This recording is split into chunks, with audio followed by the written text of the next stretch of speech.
So hi guys, wala na naman ako magawa niyan at ang hina pa talaga ng boses ko. Wala talaga ako magawa dyan. Kaya kumuha pala ako ng plastic ng yelo, pati ng tubig.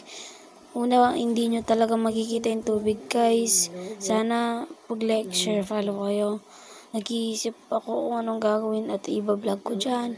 Sana masayan kayo sa gagawin ko. Yan yung pressure na ginagawa ng mga scientists.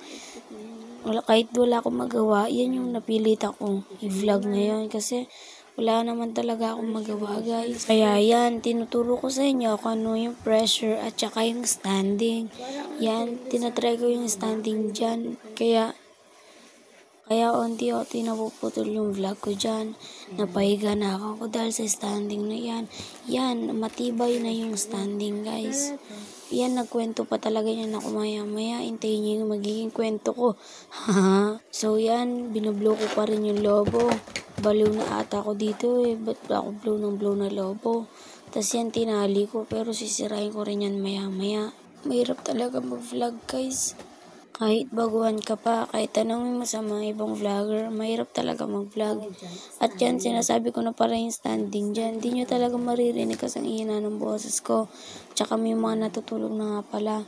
So yan, maya-maya yan po. Sisirain ko yan. Ewan ko ba't yung pasinira yan. Ubat nga pala ako dyan, kaya nasa kwarto lang ako. Pasensya na kayo guys. Pero gagawa na lang tayo ng panibagong video sa susunod. Yan, binili ko lang na 4 pesos yan guys. Kaya ko pa talaga. Sinigreto ko na lang. Nagkwento pa talaga ako ng buhay ko. Na idol ko si Sir Gavin. Pero totoo guys, idol ko po talaga si Sir Gavin. At siya yung inspiration ko. Yan na nga, kinuha ko na nga pala yung tumbler ko para uminom. Naiinip talaga ako at nag-iisip na talaga ako dyan kung anong magiging vlog ko. Sabi ko, sige, tuloy lang. Kwento ko na lang yung mga idol at yung mga inspiration ko. At yan, nagkwento na talaga ako dyan. Ayoko na lang iparinig sa inyo kasi napakahina. Sensya na rin kayo guys kung naka-voice over na lang ako. At yan, sa mga oras na yun, kinakwento ko na yung mga nila si Sir Gavin. Tinuro ko pa nga i-follow dyan eh. Yan, kinakwento ko na yung ba't ko naging idol si Sir Gavin, naging mahirap yung buhay. At yan, sa sobrang kwento ko, sinira ko ng lobo na ginawa ko. Dapat pala, pinag-ano ko na lang ng yelo yan. Kikita pa ako. Pinento ko, bakit ako nagpa-vlog. Sinabi ko naman dyan sa mga oras na yan, idol ko si Sir Gavin.